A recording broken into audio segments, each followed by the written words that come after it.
everyone! Welcome to America Gossip News, where curiosity meets pure entertainment. From jaw-dropping celebrity scandals to the shocking twists in your favorite shows like The Bold and the Beautiful, we serve you fresh, honest, and binge-worthy content every single week. So buckle up, hit that subscribe button, and join our growing gossip family because your next obsession starts right here. It all started with a whisper jest, a subtle glance between Dr. Finn and the clipboard in his hand. At first, it looked like any other routine medical report, just another follow-up in the long line of consultations. But this was no ordinary checkup. This involved Bill Spencer, and nothing involving Bill Spencer is ever simple, silent, or without consequences. For weeks now, whispers have been circling the hospital corridors. Murmurs about a groundbreaking experimental treatment spearheaded by none other than Dr. Reese Buckingham. Yes, that Dr. Buckingham, the same man whose past is as checkered as a chessboard in the middle of a war. After his controversial exit and murky involvement in baby-swapping scandals, his return to the medical world, and more specifically to Los Angeles, had many raising eyebrows. But when it comes to cutting-edge medicine and high-stakes risk, some are willing to overlook the past, especially when hope is the only currency left. Bill Spencer wasn't one to gamble with his life until now. The mighty dollar bill, the tycoon who once thought he was invincible, had been brought to his knees by something far more terrifying than a hostile corporate takeover. Uncertainty, a lingering pain, a shadow on a scan, something the standard tests couldn't quite explain.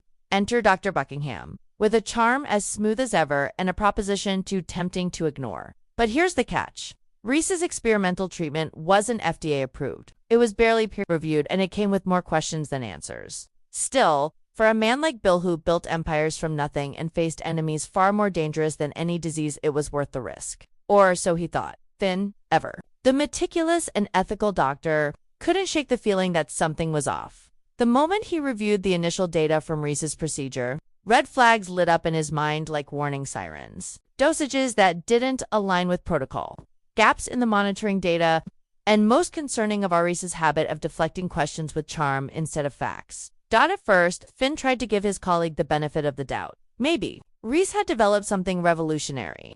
Maybe he was a changed man. But the more Finn dug, the more the data started to unravel. He wasn't just seeing medical anomalies. He was seeing recklessness disguised as innovation. One quiet afternoon, Finn confronted Reese in the hospital's private research wing. "I've been reviewing the cellular recovery data from Bill's latest treatment," Finn said, his voice low but pointed. "There are inconsistencies. Your white blood cell counts spike oddly at intervals that make no immunological sense." Reese didn't even flinch. "That's the effect of the accelerated regenerative compound. It triggers a delayed reaction," he replied smoothly, almost too smoothly. "Or it's causing an autoimmune backlash." Finn shot back. "We're not just talking about a few missed variables here. This is dangerous. You're running a clinical trial on a human being with incomplete protocols." Reese gave that familiar, polished smile. "You're letting fear cloud your judgment. Innovation requires risk." But Finn wasn't buying it anymore. This wasn't bold science, it was a gamble. And worse, it was being played with the health of a man who didn't fully understand what he was walking into. Meanwhile, Bill had his own storm brewing. At first, the treatments seemed to work. He felt stronger, sharper. The pain that once plagued his lower back and blurred his vision had faded. But then, the dizziness returned. His balance faltered. He had moments where he couldn't remember if he'd already had a conversation or only imagined it. That's when he demanded an MRI, and that's when the second shoe dropped. Dr. Buckingham delivered the results personally, perhaps to control the narrative, or maybe to stall the inevitable fallout. With an calm demeanor, he led Bill into a private room, flipping through the scans with deliberate vagueness. "There's some swelling," Reese admitted, "but nothing we can't manage." Bill narrowed his eyes. "Swelling were in the temporal lobe." Bill leaned forward, his instincts honed through years of navigating corporate deception screaming at him. "You're lying to me." Reese blinked, and for a moment, just a flicker, the mask slipped. Finn, who had insisted on being present for the results, stepped in.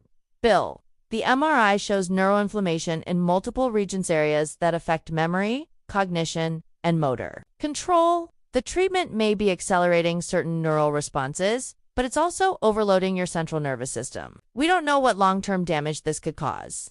Bill stood up, pacing, fury radiating off him like a heat wave. You said this was my chance to get ahead of this. You said this would fix me. Reese tried to control the damage, work at the cutting edge of medicine. Bill, side effects are part of the journey. But Bill wasn't hearing it. Not anymore. This wasn't a journey. This was a con job wrapped in a lab coat. The fallout was immediate. Bill pulled all funding from the experimental trial. Legal teams were summoned. Hospital boards were notified. Reese's credentials were put under investigation yet again. But this time, it wasn't just about unethical decisions. It was about betrayal, about playing God with a man's body and mind. But here's where the story takes a surprising turn. Because even in the aftermath, even as Bill reeled from the betrayal, and Finn doubled down on his ethics, another question loomed: what if the treatment had worked? Because hidden in those erratic numbers were glimpses of something no one had seen before. Regeneration that defied known limits. Neural pathways forming in weeks instead of months. Reese, despite his arrogance and shady history, might have stumbled onto something real if only he hadn't rushed it. If only he hadn't treated his patient like a test subject. Finn, now holding the data, began his own analysis. Not to continue Reese's work, but to understand it. To do what Reese never could: anchor innovation in responsibility. And Bill. He may be bruised, but he's far from broken. In a rare moment of vulnerability, he sat alone in his office, staring at the scan of his brain like it was a hostile takeover document. But then he smiled. That same crooked grin that's terrified rivals for decades. "You think this is going to stop me?" he muttered. "You have no idea who you're dealing with." Because Bill Spencer doesn't retreat. He recalibrates, and if he has to rebuild his health the old-fashioned way, therapy, rehab, monitoring, then so be it. But he's not done. Not by a long shot. As for Finn, the ordeal had changed him. It reminded him why he took the oath in the first place: not to push boundaries blindly, but to serve, to protect, to heal.